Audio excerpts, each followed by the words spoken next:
just doesn't matter if we win or we lose. It just doesn't matter. It just doesn't matter. It just doesn't matter. It just doesn't matter. Alright guys, in today's video we are once again going to be discussing the PlayStation 5 and the Xbox Series X, and we are going to be covering the spec leak that we got recently because there's been a ton of conversation surrounding this, and I know I've made a few videos covering it, but I feel as though it's important for me to make this video today because we have some new information, or some new input I should say, from Digital Foundry that really validates a lot of this information and starts to paint a very interesting, although I can say unsurprising, picture of what we can expect when it comes to these next-gen consoles when we're talking about specs and overall power. Now the first thing I want to say here is this. When it comes to the teraflop number, even though we will be referencing it and we will be mentioning it within this video, it is an inaccurate way to describe the overall capabilities of these next-gen consoles. It is not a good representation of what these consoles are going to do for games next generation. I need to emphasize that here because you're currently seeing a narrative being written up by certain individuals trying to go at the whole 12 greater than 9, you know, and how 12 tflops is greater than 9 tflops, and because of that, if the PlayStation 5 is in fact 9 tflops, it is a paperweight, it doesn't hold a candle, and all this stuff. And it couldn't be further from the truth, and I'm going to do my best in this video not to damage control, even though I know that inevitably some people will see it that way, but rather to try to simplify things and explain exactly what may end up happening and why, if the PlayStation 5 does end up being $400, why, if it does end up being, I guess we could say, less powerful than the Series X, why it won't really matter and you shouldn't be too concerned. Now, starting here with Digital Foundry, they did verify this source. They did go out of their way to independently verify that this stuff is accurate, at least when it comes to the PlayStation 5. There was some info that came out about the Xbox Series X as well, but they did say that it's so murky and muddy and unverified, and they're unsure themselves that they can't say whether or not what they're hearing about the Series X specs is actually the real thing. But what they're seeing with the PlayStation 5, they are going out of their way to emphasize that it does lack context and that this entire discussion, even the one we're having right now, does lack context.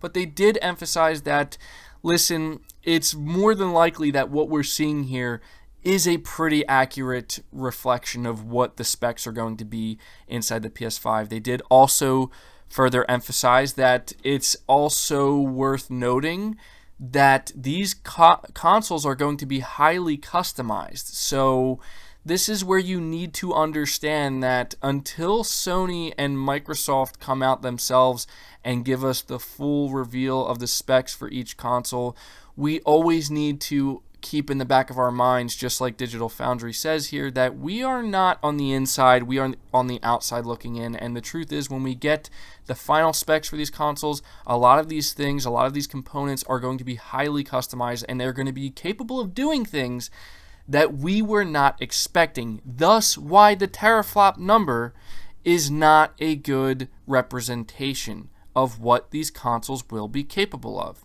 Now, the situation we're seeing unfold before us is this. I'm going to do my best to simplify it as best I can because that's ultimately what the point of this video is. If everything we're hearing turns out to be true, if all of the rumors and the leaks that are kind of coalescing together turn out to be true, we are seeing a situation unfold where Sony is getting ready to reveal a PlayStation 5 that will be a beast. It will be a monster, and it will do amazing things for games that people are going to be extremely excited about, and they're going to release it for $400.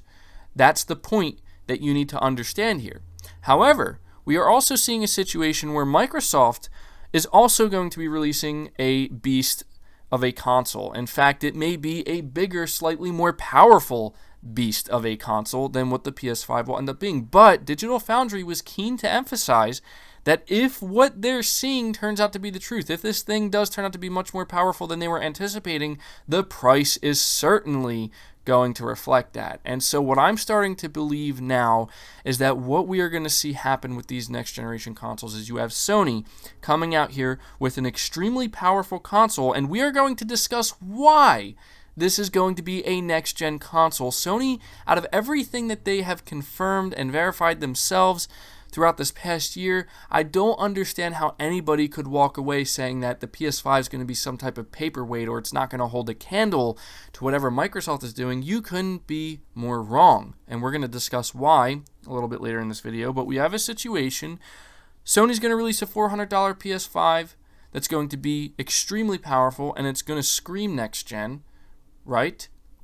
We're going to have a situation where Microsoft is releasing two next-gen consoles, one being Anaconda, which will be the most powerful console on the market, but it will also be the most expensive console on the market at $500, maybe even a little bit more than that, based off of the insight that Digital Foundry gave us, where they're saying that if this thing is as powerful as they're thinking, it's not going to be cheap. Like, they really kind of hinted at maybe this thing could be more than $500. I don't think that's likely, but this is what Digital Foundry's hinting at. And we also see Microsoft releasing a Lockhart console, which is going to be their answer for the individual who doesn't want to pay $500 for the most expensive console because they don't care about having every single bell and whistle. And that's what Lockhart's going to be, potentially a $300 console, thus undercutting the PS5. But there will be a big differentiating factor between Lockhart and the PS5, and that differentiating factor will be 4K 60 versus 1080p/1440p 60. But talking about the PlayStation 5 and why, if you are an individual who is suddenly becoming extremely worried and concerned that, you're telling me that Sony isn't going to have the most powerful console on the market? You're telling me that I'm going to have to go buy an Xbox Series X if I want to actually get my next-gen experience? No, not at all. We're going to go over some of the things that Sony themselves have confirmed. I repeat, confirmed for the PlayStation 5. One of the biggest things, and this is the main draw for both the PS5 and the Xbox Series X, both of these consoles, this is mainly what you're going to be buying them for. These two things we're going to discuss here, 4K 60 and SSDs. Both of these consoles will have the capability of playing most games in native or close to native 4K 60 FPS. Obviously, that 60 FPS is what a lot of people are going to be looking for. This is where you see the new CPU coming into play. That next generation CPU is what's going to allow most of these games to hit that 60 FPS mark while also running at extremely high resolutions at native 4K or near 4K. And the SSDs, this is going to be one of the biggest differentiating factors between what you're seeing now with the PlayStation 4 versus what you're going to see with the PS5. Same goes with the Xbox Series X and the Xbox One.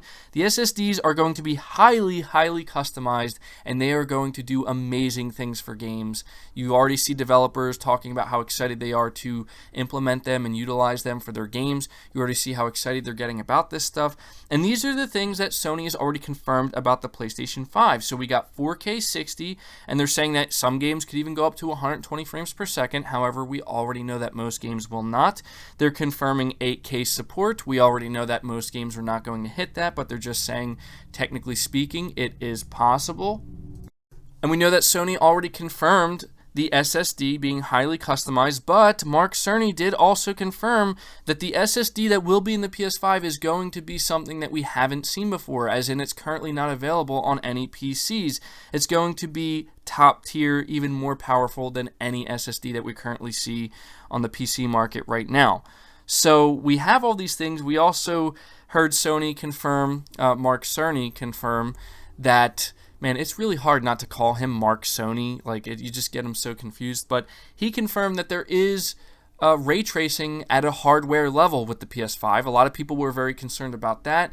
Already confirmed. It's going to be there. He also confirmed 3D audio. And we also had developers coming out here, which I haven't covered this yet, but they are talking about how big of a deal 3D audio is going to be for games going forward.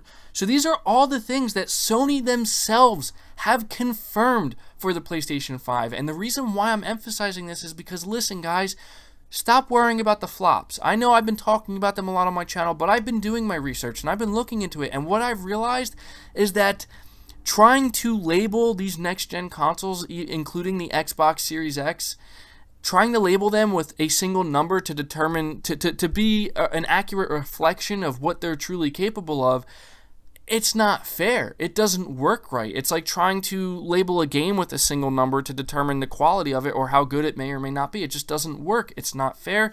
Teraflops are not an accurate representation of what these next-gen consoles will be capable of. Even Digital Foundry has came out and said this themselves. This is why Microsoft is not leading their marketing of the Xbox Series X talking about teraflops. The most we have from them is Phil Spencer saying, well, the Xbox Series X is double the power of what you see with the Xbox One X, and that's where people are getting this 12 teraflop number. Make no mistake about this, guys, and you really need to pay attention to what I'm saying here. If you are the person that is feeling concerned that the PlayStation 5 is not going to be next-gen enough, or it's not going to be powerful enough, or you're going to see just a massive, insane difference between games, third-party games on the PS5 versus the Xbox Series X, you need to calm down and realize that is absolutely not what's going to happen. These consoles are more than likely going to be very, very similar. And what the difference, in my opinion, is ultimately going to come down to is for each person to determine for themselves if this does, in fact, end up being the case with these next-gen consoles. If the PS5 is $400, if the Xbox Series X is $500, it's going to be up to each individual to determine for themselves, what's that $100 difference really going to mean? Well, I can tell you first off, right off the bat, if you're going to go with the Series X and not the PS5, you're going to miss out on a ton of exclusives over the next 5 to 6 years. So you can already, cut that out. But that's one thing you're going to miss out on if you choose to go with the Series X for $100. But if you choose to go with the PS5 and save that $100, not only you're going to get all those exclusives, but the chances you're going to see a major difference in any third-party game running on the PS5 versus the Series X, yeah, the Series X will most likely, if it is more powerful and $100 more, have some type of advantages. But the question is, how big are they going to be? Do you really expect you're going to see a massive difference? Do you really think you're going to see nearly as big of a difference as you saw with the PS4 and the Xbox One 1080p versus 720p with some games? Highly, highly, highly unlikely. That is not going to happen. I can tell you that's not going to happen. People want to say that, oh, everybody made such a big deal about the PS4 being 1080p and the Xbox One being 900p or 720p. Listen, the difference between 1080p and 900p, I will admit it's not the biggest difference. You can see it. But the difference between 1080p and 720p, yeah, people were not upgrading to next-gen consoles at the start of this generation to play games at 720p. And what I can tell you is that while maybe not every single game will run at native 4K on the PS5, you really think there's going to be that big of a difference? You think you're going to see that big of a difference? We've already seen what developers in general are capable of doing with games running on the PS4 Pro running at a dynamic 4K resolution. Believe me when I tell you, you do not have to worry. Another thing I want to end this video with for those PlayStation fans who were really concerned about the power factor, who are really concerned about, the Xbox Series X potentially being the more powerful console and how they wish Sony would just match that with the PS5, even if it is $500. They don't care. I understand that line of thinking. You need to understand that Sony has essentially already confirmed that we can expect a PS5 Pro. And while I know it's annoying to think that you may have to wait for that, but by waiting, you're going to be getting a much, much more powerful console than what you're even going to see with the PS5.